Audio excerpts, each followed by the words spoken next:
used the phenomenon of isness, the practice of is-ing. How do you be is not an inquiry into one's health. It's an honest question into how we conduct our daily life. This question might also be expressed by the more purely philosophical query: what is existence like for you? The problem, perhaps, is in the mundane routine of our daily existence, for we tend to overlook the fact that our most important task, no, better, our basic responsibility, is to be. Being, or ising, has many specifications. To be a good citizen, to be a good parent, to be a friendly neighbor, to be a responsible employer or employee, to be generous with our time and our goods, to be a loving spouse, to be helpful. So, when you hear the word being within these pages, please, after a brief wince, try to think all of the above. As many wisdom thinkers had observed, the good seeks to diffuse itself, but as their own experience taught, all they had to offer was their own experience. When seekers searched out those whose lives revealed a certain something, a quality variously named spirituality, sanctity, bliss, serenity, and earnestly asked, "What must I do?" they consistently received the only possible answer: "Come, follow me, see how I live." There was once a Sufi who lived alone. He was sought out by a young man who wanted enlightenment, and he allowed him to come and live nearby, and said and did nothing to discourage him. At length, having no teaching and little to think about, the young man said, "I have never seen you eating, and I marvel at how you sustain life without food." "Since you joined me," said the Sufi, "I have stopped eating in front of you. Now I eat in secret."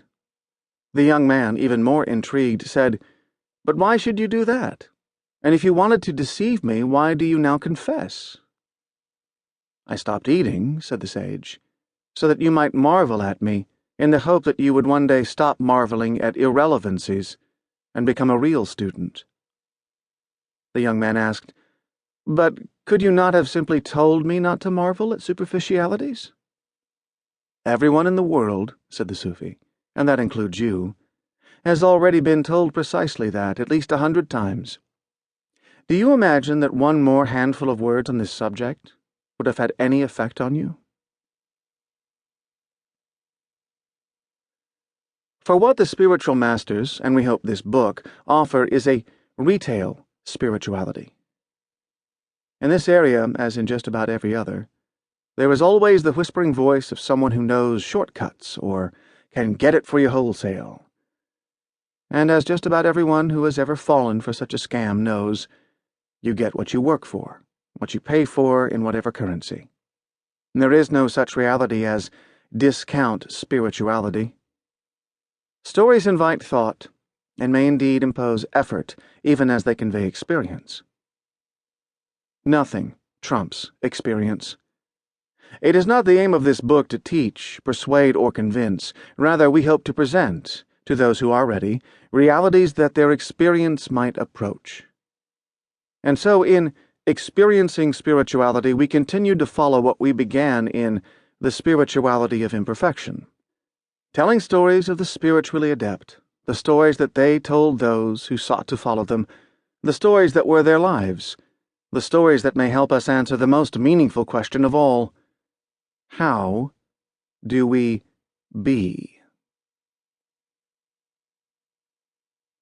A note to the listener. It has been said that all wisdom is plagiarism. Only stupidity is original. Hugh T. Kerr. Even a passing glance within the pages of this book will lead to the discovery that many of the stories we tell are not new. Very true, but stories are usually presented within a context, so although the listener may have heard or read one or another of these stories before, this listening should be different. Stories do not just hang in space as discrete entities, they are rather embedded in a context. The context changes the meaning and the impact of the story.